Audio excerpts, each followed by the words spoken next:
오늘 저녁 수요 예배 나오신 모든 분들의 가정과 하시는 일 위에 또 자녀들 위에 하나님의 크신 은총이 함께 하시길 주님의 이름으로 축복합니다. 서로 인사하시겠습니다. 온유한 성품은 사랑입니다. 사랑은 죽은 것까지도 살리는 힘이 있습니다.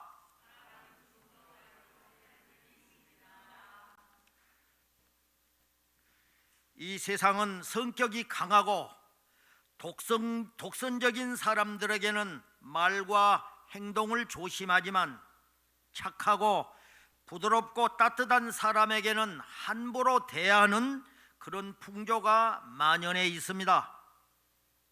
우리가 사는 세상에서 살아남으려면 온유하고 부드러워야 할까요? 아니면 자기 주장을 강하게 하고 카리스마 있게 보여야 할까요? 어느 학교에서 동물원 원장을 초청해서 강연회를 가졌습니다. 뿔이 있는 짐승은 이가 없습니다. 뿔이 있는 소는 날카로운 이빨이 없고 이빨이 날카로운 호랑이는 뿔이 없으며 날개 달린 새는 다리가 두 개뿐이고 날 수 없는 고양이는 다리가 4개입니다. 등등. 동물원 원장은 각 동물의 특성과 수명에 대해서 자세히 이야기했습니다. 강연이 끝난 후에 한 학생이 선생에게 질문을 했습니다. 동물 중에서 어느 것이 더 빨리 죽나요? 동물원 원장은 이렇게 대답했습니다. 호전적이고 성질이 급한 놈, 덩치가 큰 놈들은 더 빨리 죽습니다. 그러나 온유한 동물들은 오래 삽니다. 또 곤충 가운데서도 투구벌레처럼 등딱지가 딱딱한 놈들이 빨리 죽습니다. 철학자 노자는 임종이 다가오자 제자들을 앉혀놓고 입을 벌리고는 내 입에 뭐가 보이는고 하고 물었습니다. 제자들은 아무것도 안 보이고 물렁물렁한 혀만 보입니다 하고 대답합니다. 그렇지, 내 치아는 젊은 시절에는 아주 단단했지. 사냥개처럼 물어뜯고 아주 교만하게 굴더니 이제 다 빠져버렸구나. 물어뜯기고 상처를 입으면서도 참고 살아온 혀만 남은 것이야. 그러면서 그는 단단한 것은 죽으며 온유한 것만이 생명이니라고 설파를 했습니다. 혀와 이빨을 보면 이빨이 더 강한 것 같은데 그 이빨은 늙어지면 다 뽑혀 나가지만 부드러운 혀는 아무리 늙어도 그대로 남아 있습니다. 온유는 성령의 열매 중에서 8번째 열매이기도 합니다. 온유란 부드럽고 따뜻함, 상냥함과 정다움을 의미합니다. 여러분은 온유하고 따뜻한 사람인가요? 아니면 자기 주장이 강하고 센 편에 속한 사람인가요? 옛날 어린 시절 읽었던 이솝 우화의 해와 바람에서처럼 지나가는 나그네의 외투 벗기기 내기에서 강하고 욕심 많고 거만한 바람을 얌전하고 온화한 햇님이 이겼습니다. 올리브 나무가 갈대 앞에서 힘 자랑을 했을 때에도 바람이 세게 불자 올리브 나무는 그냥 부러지고 말았지만 갈대는 그대로 살아남았습니다. 이렇게 온유한 자는 연약해 보이지만 결국에는 온유한 자가 승리합니다. 그러나 실제 우리의 삶 속에서 온유함은 거의 유약함이나 비겁함의 동의어로 쓰이고 있습니다.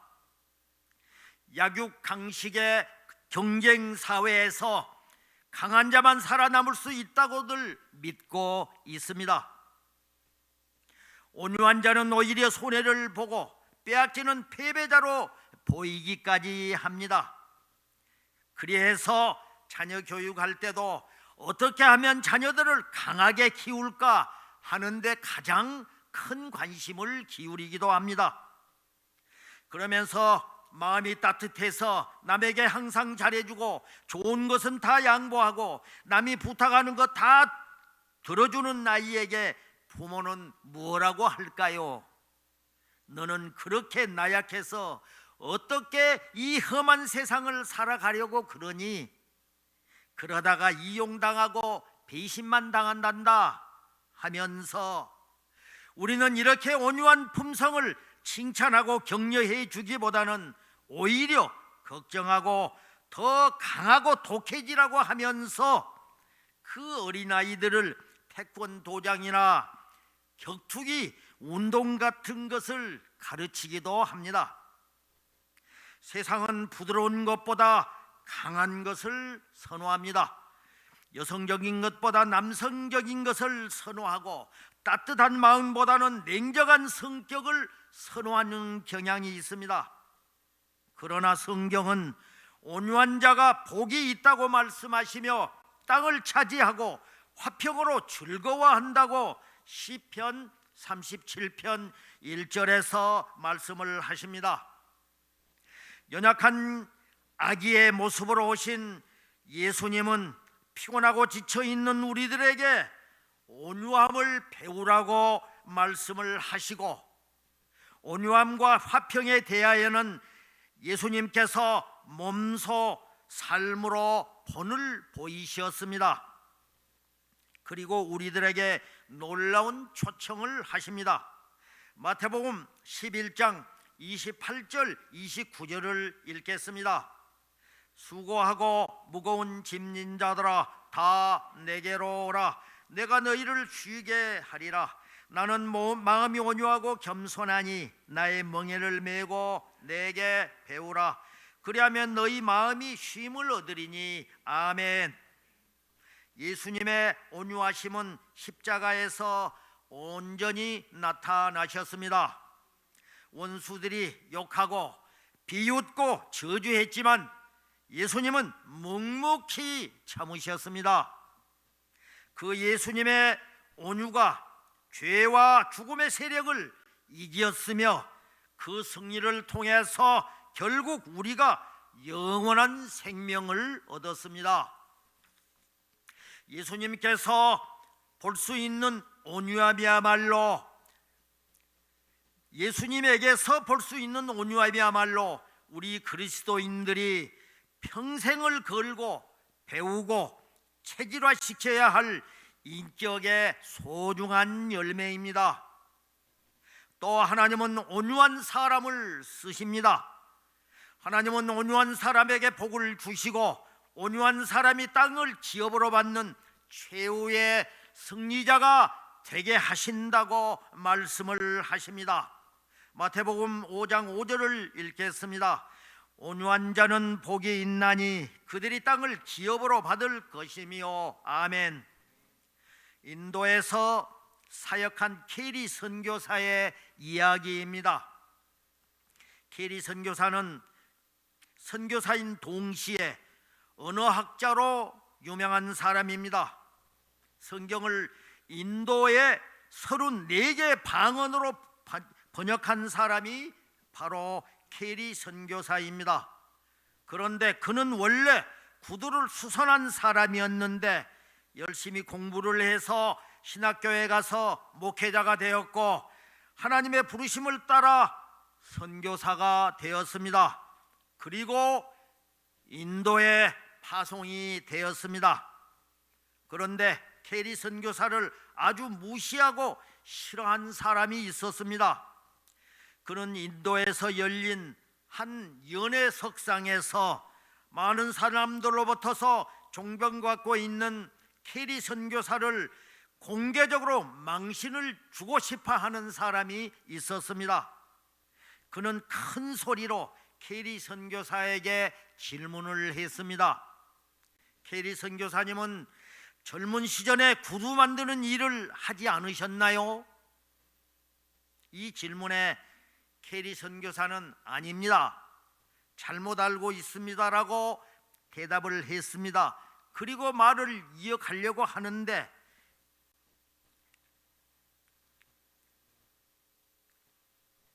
그 사람은 말을 막으면서 거짓말하지 마시오, 내가 알기로는 한낱 구두를 만들던 직공이 분명한데 뭘 잘못 알고 있다고 하는 겁니까? 그러자 캐리 선교사는 정중하게 말을 했습니다. 저는 사실 구두를 만든 사람이 아니라 헌 구두를 수선했던 사람이었습니다. 저같이 하찮은 사람을 하나님께서 쓰시니 정말 그 은혜에 감사할 따름이죠. 그 당시 구두를 만드는 사람은 구두 공장에서 일하는 기술자로 그래도 대우를 받는 사람이었지만은 남이 신고 다니던 헌 구두를 수선하는 사람은 비천한 계층에 속해 있었습니다. 구두 직공도 되지 못한 자기의 과거를 조금도 부끄러워하지 않고 솔직히 이야기하는 캐리 선교사의 그 모습이 오히려 그를 존경받는 선교사로 만들어 주었습니다. 디도서 3장 2절에서 말씀하십니다. 읽겠습니다. 아무도 비방하지 말며 다투지 말며 관용하며 범사의 온유함을 모든 사람에게 나타낼 것을 기억하게 하라. 아멘. 누군가 나에게, 아니 여러분에게 부끄러운 과거를 들추어내거나 무시하는 말을 한다면 우리들은 어떻게 반응할까요? 자신의 허점을 감추기 위해 거짓말을 하거나 변명하거나 자신을 무시한 그 사람에 대해 열받고 화를 내거나 억울한 일에 대해서 분노심으로 산다면 과연 행복할까요? 우리는 인생을 살아가면서 나 자신이 평안하고 공동체가 하나 되기 위해서는 온유한 태도가 필수적입니다. 또한 분노는 잠깐이지만은 자기 그 성질이 잠시 풀릴지는 모르지만은 그 상처는 매우 오래가고 후유증은 매우 오래갈 뿐입니다. 남의 약점을 들추어 망신을 주는 것은 결코 바람직하지 않습니다. 하나님은 세상의 약한 자를 택하여 존귀한 자로 세우시는 분이십니다. 하나님은 자신을 낮추고 겸손한 사람을 세워주시고 온유한 사람을 쓰십니다. 하나님은 온유한 사람에게 복을 주시고 또 온유한 사람에게 땅을 기업으로 주신다고 말씀을 하십니다.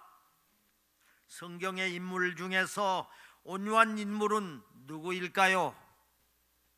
예수님이 오시기 훨씬 전인 이 땅에 온 하나님의 놀라운 선지자 모세의 삶에 나타난 한 사건을 통해서 온유함의 본질을 묵상해 보도록 하겠습니다. 민수기 12장 1절에서 2절 말씀을 함께 읽겠습니다. 모세가 구수 여자를 취하였더니 그 구수 여자를 취하였으므로 말미암아 미리암과 아론이 모세를 비방하니라. 그들이 이르되 여호와께서 모세와만 말씀하셨느냐 우리와도 말씀하지 아니하셨느냐 하매 여호와께서 이 말을 들으셨더라. 아멘. 모세는 첫 번째 아내인 미디안 제사장 이드로의 딸 십보라가 죽은 후에 구스 사람 즉 이디오피아 여자와 결혼하려고 했습니다. 그러자 가족들 사이에 논쟁이 벌어졌습니다. 누이 미리암과 형 아론은 하나님이 너에게 외국 여자와 결혼하라고 말씀하셨다면 왜 우리에게는 그런 말씀을 하시지 않았겠느냐 하며 묻고 따졌습니다. 그때 모세는 이런 가족들의 비방에 대해서 아무런 대답도 하지 않고 조용히 침묵을 지켰습니다. 그리고 기도의 자리에 나갔습니다. 이에 하나님은 모세를 지상의 그 어떤 사람보다도 온유함이 뛰어난 사람이라고 말씀을 하시었습니다. 민수기 12장 3절을 함께 읽겠습니다. 이 사람 모세는 온유함이 지면의 모든 사람보다 더하더라. 아멘. 모세의 온유함처럼 우리가 온유한 삶을 살기 위해서는 어떻게 해야 할까요? 첫째, 분노의 감정을 잘 다스려야 합니다.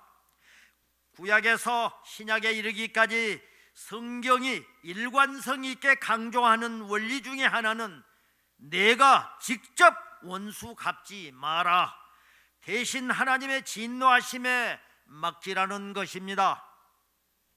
모세가 하나님께 모든 문제를 맡기자 하나님이 간섭하시어서 미리암은 문둥병자가 되었습니다. 하나님이 신임하시는 종을 비방하였기에 하나님이 진노하시었습니다.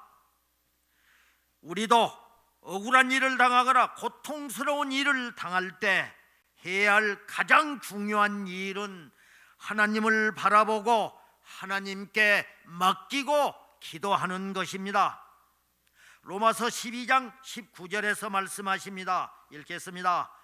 내 사랑하는 자들아, 너희가 친히 원수를 갚지 말고 하나님의 진노하심에 맡기라 기록되었으되 원수 갚는 것이 내게 있으니 내가 갚으리라고 주께서 말씀하시느니라. 아멘. 둘째로 상대를 용서하는 것입니다. 그를 위해서 기도하는 순간 용서가 시작됩니다. 그 사람을 위해 기도하면 우리 안에 용서할 수 있는 에너지가 솟아오릅니다. 그러니까 기도가 용서의 시작입니다. 더 중요한 것은 기도하기로 결단하는 마음이라는 것입니다. 성경은 내 마음에 용서하고 싶은 생각이나 느낌이 들거든 용서하라고 가르치지 않으셨습니다. 먼저 용서하라고 명령을 하십니다. 당신이 진정한 그리스도인이라면, 그리고 성경 말씀을 하나님 말씀으로 받는다면 용서하라는 하나님 명령에 순종해야 합니다.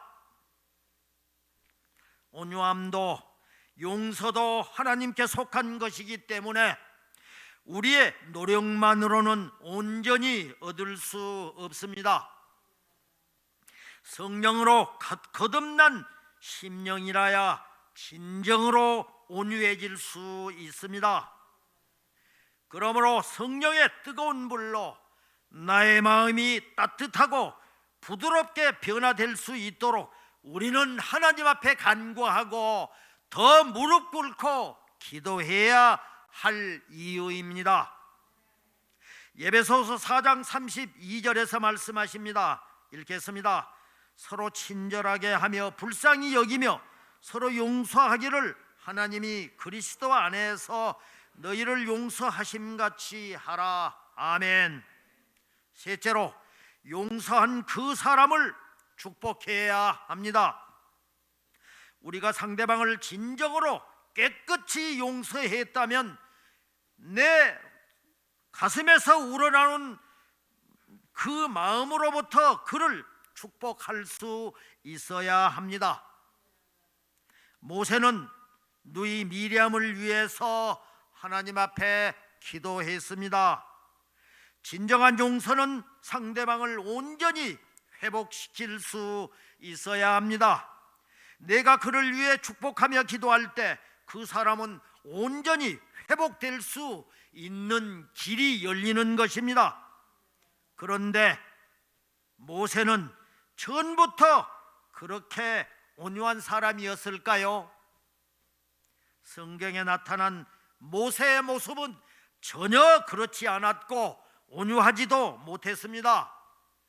그는 바로의 왕궁에서 애굽의 왕자로 있을 때에 자기 동족이 애굽의 군사에게 핍박을 당하자 순간의 분노를 참지 못하고 그 군사를 쳐 죽였던 거친 살인자였습니다.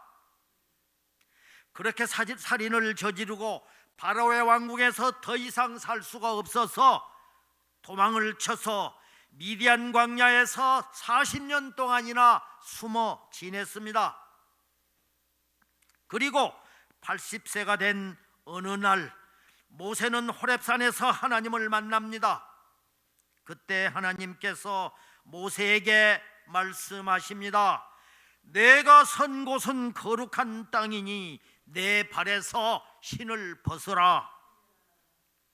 출애굽기 3장 5절을 함께 읽겠습니다. 하나님이 이르시되 이리로 가까이 오지 말라. 내가 선 곳은 거룩한 땅이니 내 발에서 신을 벗으라. 아멘. 신을 벗는다는 것은 종이 되는 것을 의미합니다. 당시 종은 신발을 신을 수가 없었습니다. 신을 벗으라는 것은 더 이상 자기 스스로 주인이 되어서 자기 마음대로 살지 말라는 말씀입니다. 이제부터는 하나님의 종으로서 하나님의 뜻에 순종하며 하나님을 주인으로 모시고 살라는 말씀입니다. 그러니까 자신이 타고난 거친 천성대로 사는 것이 아니라 성령으로 변화된 성품으로 살라는 말씀입니다. 그러함에도 불구하고 40일간 시내산에서 계명을 받고 내려왔을 때도 이스라엘 사람들이 모세가 보이지 않자 금송아지 우상 신상을 만들어 놓은 것을 보고 또 참지 못하고 십계명에 새겨진 두 돌판을 혈기를 부리며 땅바닥에 내던졌습니다.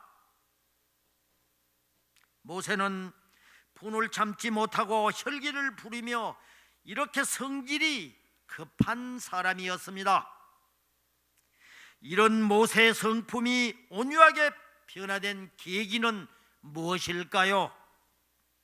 그런 하나님께 기도하면서 그 인격이 점차 다듬어져 간 것이었습니다.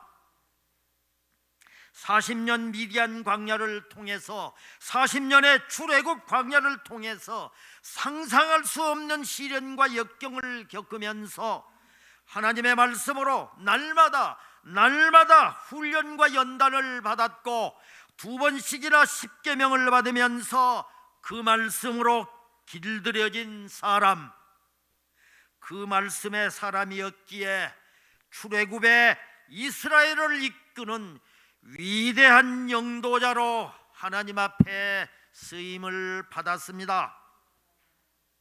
그렇다고 모세의 인격이 완벽하다는 것은 아닙니다. 단지 분명한 것은 처음과는 다른 성품으로 점차 온유하게 변화되어 갔다는 것입니다. 그렇습니다. 온유한 자로 살기 위해서는 우리들도 굳어지면 안 됩니다. 우리가 태어날 때는 조상으로부터서 급한 성질을 가지고 태어났다 할지라도 살아가면서 하나님을 믿는다고 하면서 그 성격을 그대로 변화시키지 못하고 있다면, 그 성격을 그대로 가지고 하늘나라로 간다면 그것은 나의 잘못이면서 우리는 심판대 앞에 섰을 때 할 말이 없을 것입니다. 신명기 8장 2절에서 말씀하십니다. 읽겠습니다. 내 하나님 여호와께서 이 40년 동안에 내게 광야길을 걷게 하신 것을 기억하라. 이는 너를 낮추시며 너를 시험하사 내 마음이 어떠한지 그 명령을 지키는지 지키지 않는지 알려 하심이라. 아멘. 강한 쇠는 부러지지만 부드러운 눈물은 모든 것을 감싸 안으며 모든 죽은 것들을 살리는 힘이 있습니다. 이것이 사랑입니다. 우리는 인생을 살면서 삶 속에서 여유 있고 부드러운 것을 추구해야 합니다. 온유한 사람만이 영원한 생명을 살릴 수 있습니다. 온유한 마음 밭에서라야 하나님 말씀도 싹이 틀 수가 있다 하는 것입니다. 할렐루야. 사랑하는 성도 여러분, 우리가 모세와 같이 살 수는 없지만 우리 모두 예수님과 모세 온유한 그 인격을 소유함으로써 하나님께 쓰임받는 축복을 누리고 따뜻하고 부드러운 마음으로 자녀들을 키우고 가정과 이웃과 교회를 섬기시길 주님의 이름으로 축복합니다. 오늘 본문 말씀은 산상수훈의 팔복에 관한 말씀으로 매우 유명한 말씀입니다.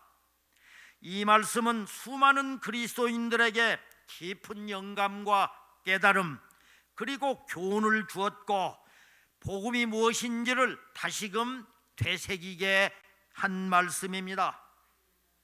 우리도 오늘의 이 말씀을 읽고 묵상하면서 우리 주님께서 나에게 주신 말씀으로 받고 또 우리 가정에 주신 말씀으로 받으시기 바랍니다. 본문에서 복이 있나니라는 말이 8번이 나옵니다. 그 원어의 뜻을 보면 행복합니다라는 의미를 가지고 있습니다. 이 팔복을 그 말로 바꾸어 보면은 마음이 가난한 사람은 행복합니다. 슬퍼하는 사람은 행복합니다. 온유한 사람은 행복합니다. 오름에 줄이고 목마른 사람은 행복합니다. 자비를 베푸는 사람은 행복합니다. 마음이 깨끗한 사람은 행복합니다. 평화를 위해서 일하는 사람은 행복합니다. 옳은 일을 하다가 박해를 받으면 행복합니다. 예수님 때문에 모욕을 당하고 박해를 받고 비난을 받으면 행복합니다. 기뻐하고 즐거워하십시오 라는 말입니다. 오늘 말씀은 이 말씀은 보통 사람 즉 일반의 감정을 가진 사람에게는 도저히 이해하기 힘든 말씀입니다. 어떻게 이런 일이 가능하겠습니까? 이러한 역설이 가능한 것은 믿는 자들에게는 믿지 않는 사람들이 볼 수 없고 느낄 수 없는 하나님께서 함께 하시기 때문입니다. 그렇습니다. 팔복의 이 말씀은 볼 수 없는 것을 보게 하고 들을 수 없는 것을 듣게 합니다. 그리고 느낄 수 없는 것을 느끼게 하는 말씀입니다. 그것은 바로 하나님을 깨닫게 하는 말씀입니다. 할렐루야. 그러니까 세상의 기준 곧 우상의 기준을 완전히 뒤집어 엎고 새로운 기준 곧 하나님의 기준으로 세상을 다시 보게 하는 것, 그것이 오늘 말씀의 핵심입니다. 오늘 본문의 주제인 산상수훈 팔복 중 온유한 자의 복에 대해서 더 깊이 은혜를 나누겠습니다. 오늘 본문인 마태복음 5장 5절을 다시 한번 읽겠습니다. 온유한 자는 복이 있나니 그들이 땅을 기업으로 받을 것이며. 아멘. 온유를 한자로 풀이하면 따뜻할 온자, 부드러울 유자입니다. 그러니까 따뜻하고 부드럽다는 뜻입니다. 우리나라 말에서 온유한 사람은 매사에 화를 내지 않고 큰 소리 치지 않고 공격적이지도 않고 이것도 좋고 저것도 받아들이는 사람을 온유한 사람이라고 합니다. 또 온유는 힘을 가진 자가 그 힘을 빼고 상대를 대하는 것이 온유이기도 합니다. 사람은 누구나 자기가 가지고 있는 힘을 사용하려고 하는 습성이 있습니다. 그런데 그 힘은 권력과 지위 아래 있는 사람에게 그 힘이 부정적으로 전달될 때가, 압력으로 전달될 때가 많이 있습니다. 그러나 그 자리에서 힘을 빼고 온유함으로 대할 수만 있다면은 그 사람은 예수님의 제자로서의 모습을 갖추게 됩니다. 그리고 그에게 땅이 기업으로 주어집니다. 성경학자들은 이 땅을 영적인 의미인 영원한 하늘나라 천국을 의미하는 것으로 해석하며, 이 땅에서는 하나님의 통치와 질서가 나타나는 공간을 통해서 행복을 누리고 행복을 나누는 삶을 말하기도 합니다. 예수님의 온유는 참고 기다려 주심입니다. 예수님의 온유는 친절합니다. 예수님의 온유는 시기하지 않고 뽐내지 않으며 교만하지 않습니다. 예수님의 온유는 무례하지도 않고 자기 이익을 추구하지도 않으며 성을 내지 않고 앙심을 품지 않습니다. 예수님의 온유는 불의를 기뻐하지 않고 진실을 두고 기뻐합니다. 예수님의 온유는 모든 것을 덮어주고 모든 것을 믿으며 모든 것을 바라고 모든 것을 견디어냅니다. 이것이 하나님의 마음입니다. 그리고 하나님께서 우리에게 말씀하십니다. 고린도전서 13장 4절에서 7절까지 말씀을 함께 읽겠습니다. 사랑은 오래 참고 사랑은 온유하며 시기하지 아니하며 사랑은 자랑하지 아니하며 교만하지 아니하며 무례히 행치 아니하며 자기의 유익을 구하지 아니하며 성내지 아니하며 악한 것을 생각하지 아니하며 불의를 기뻐하지 아니하며 진리와 함께 기뻐하고 모든 것을 참으며 모든 것을 믿으며 모든 것을 바라며 모든 것을 견디느니라. 아멘. 이것이 하나님 나라 모델하우스의 모습입니다. 우리 그리스도인들은 새로운 기준, 곧 하나님 나라의 기준으로 세상을 뒤집어 보아야 합니다. 그리고 가장 행복한 길은 하나님과 함께 하신 것임을 깨달아야 합니다. 그리하여 하나님을 찾는 가난한 마음을 갖고 자신과 이웃의 삶과 영혼을 위해서 애통해야 하고 온유한 마음으로 연약한 자들을 사랑으로 대하고 고통받는 자들을 구원하실 하나님의 정의를 갈망하는 마음으로 헌신하는 삶을 살아야 합니다. 그래서 이 땅에 사는 동안도 행복을 누리고 행복을 나누는 하늘나라 모델하우스의 천국 시민권자의 삶을 사시길 주님의 이름으로 축복합니다.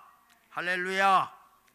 이러한 삶을 사시는 화평교회가 되고 저와 여러분이 되시길 주님의 이름으로 축원합니다. 축원합니다.